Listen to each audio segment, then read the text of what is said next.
name is Sabria Smith, and I am the director of the Rescue 100 program, which is a faith-based initiative within the Mississippi Department of Child Protection Services. And we recruit, train, and support foster families through engaging the church community all across the state. And today I'm here with Morgan Hamilton, and we're going to talk just a little bit about her foster care journey. So Morgan, tell me, how did you get started in fostering? So all my entire life, I've just loved kids, had a heart for kids, been involved in ministries and church, like just growing up. My mom's a student leader at the church, and so I just have always been around kids, love kids. My senior year, I had the option to choose what I wanted to do for a senior trip, and I chose to go on a mission trip to Uganda to an orphanage. And my heart just ached wanting to help kids. I signed up to serve at the youth court Easter extravaganza that we have here. And through that, talking to different people there, someone asked me, well, Morgan, haven't you ever thought about fostering? And I was like, I'm 21 at the time. I'm not married. I rent a teeny tiny, 2-bedroom. I have a roommate. Like, how can I can't foster. Then there was a Rescue 100 orientation, and someone was like, there's no commitment. You don't have to commit to anything. You just got to go listen. And I went and, heard what was said, and I was like, okay, Lord, I'm a pretty big jumper into things. Like, go ahead first. From then, I was like, I'm not going to jump, and lo and behold, however long it took y'all to send paperwork, I was filling it out, because I just had a peace about it. I had a total of 9 since then. So August was 2 years. So I've known you for just a little while. You went through our program and we've talked a little bit here and there, and I know that you're very ambitious. So here you are, you went through the process, you've gotten foster kids, you've been doing a little bit, and then you decide, hey, now I'm going to start a ministry called Fostering by Faith.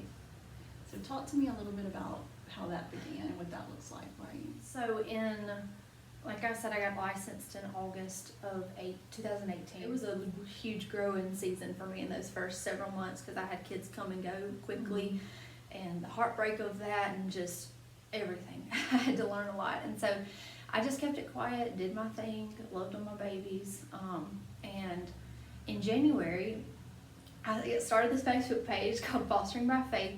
People followed real quick, and I think within about a day we had about 1,000 likes on the page, and so then people started messaging me like, hey, can we donate to, like, are there more foster kids that need stuff, and this, that, and the other, and it just started floating like that, and I was like, whoa. And I personally at that time did not know of any resources locally in our county for foster families. As I learned what needs came along, whether it be my needs or people, my friends or whatever, I knew I needed to do something. And there needed to be a place for staple items, and so I wanted somewhere for beds, for mattresses, for dressers, for baby items, swings, like true staple needs for when kids come. When you get a call and you're like, hey, I can take the kid but I don't have a bed, I needed something for that. And so from there it just went on, and it's been a platform for speaking opportunities. I've spoken at schools, churches, stuff like that, and then it's also become kind of a safe haven for foster parents to message when they're struggling or just need to talk or whatever. We hope to do later on a mentorship program where you connect some leaders with a foster parent or foster family to like kind of mentor them through, or just be an outlet for prayer or whatever.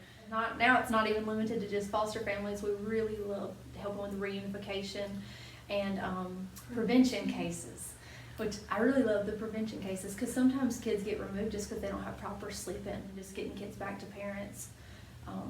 2 of my bigger kids from last year got to go back to their mom, but she was moving to a newer, bigger house, and they didn't have beds and whatever, so we were able to pull from what we had to get them beds and other stuff. So it's grown into that. It's a little all over the place, and so I have a huge heart for that, just getting people to know that they can do it, that you're not limited by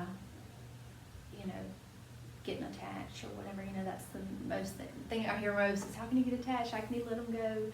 Those type things. And that's just not an obstacle when you see the heart of what you're doing, and you really focus on that, and not about what we're gonna feel necessarily, but what's needed and what they need, the kids need to feel and have. If you could go back and tell yourself, the self that was filling out the application, the self that came to orientation to hear more, if you could give that person some advice, what would it be at this point?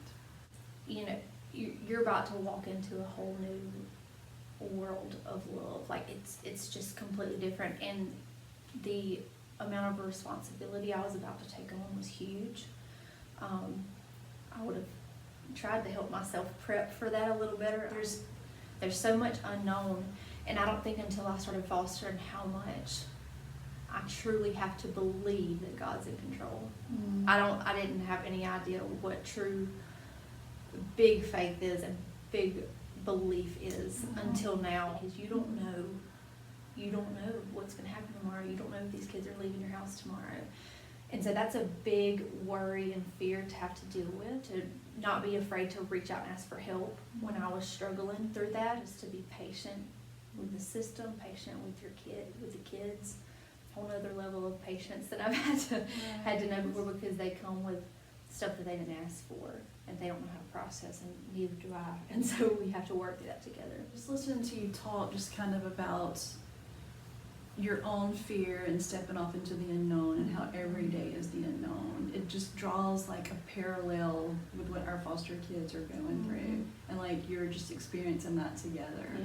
And then, like you said, here you are going through these feelings with the experience that you have being an adult, and they don't have that. Can you imagine? I knew if I was that scared, I don't like to even use the word scared, but just that, how much more I know they are, because they have, and especially, I've obviously read and tried to learn as much as I can on trauma and just different stuff, and using my fear and being open and honest about it, especially with older kids, is a beautiful way of connection with them, because they may look at me and just think I have it all together, and I'm like, no, I'm just as scared as you are to walk this new journey with you. I don't know what's going to happen tomorrow. I don't know what you're going to feel or say or do, or what anyone else involved in this is going to feel, say, or do. Right. And so it's just a really good way to be open and honest with your kiddos.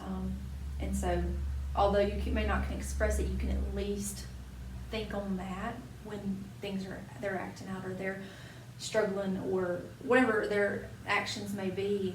There's reasons behind it, and so it helped me to deal with those, because I knew it was because of their trauma. If we have somebody that's watching and they say, I'm thinking about picking up the phone and making that call, what would you tell them? Everyone can find their place in foster care. And that's what I say. I use that phrase all the time. Find your place in foster care. I don't think that everyone can open their home. Every single family unit is not set up to where they can. If you are in a place where you can open your home, or even want to consider it, ask questions. Just get the information. No one's going to force your pen on the paper. Like, go to an orientation. They're via Zoom right now. How convenient. You can just listen to the hearts, listen to what's needed, the resources, and if you can do it, you just got to take the step. There's never a perfect time. You're never going to be just 100% ready, but these kids need you. The scripture came to mind. One we always use with foster care is James 1:27. It's talking about taking care of the widows and orphans. But right up above that, I hate when we just throw one verse out, because you really need the context of the whole story. And so right above James 1:27 is James 1:22. It says, "Do not merely listen to the word and so deceive yourselves. Do what it says." And so that just challenges me. It didn't say think about it. It didn't say consider it. It says do what it says. Look after. Doesn't necessarily mean bring them into your home, but it means take care of them in one shape, form, or fashion. Whether it just is a committed day of the week you pray for foster care, all the way to financially supporting, to supporting with items, to loving on foster families, supporting them, cook them a meal, be on a team for that, all the way to opening your home, and even as beyond that to adoption. I think that's what we have to do. I think we have to find our place, and we have to not sit around and wait. We have to do something, big or small, something. Thank you for sitting down and talking with me, but thank you even more so for fostering and taking care of kiddos and helping walk their journey with them. And then, Absolutely. of course, the ministry, Fostering by Faith, and bringing awareness and helping other foster families. So Absolutely. thank you so Thank much. you. So if you want to know more about becoming a foster parent or how you can get involved to help support foster families, you can check out Rescue 100 through the website or through our Facebook page, or you can also check out Fostering by Faith on their Facebook page.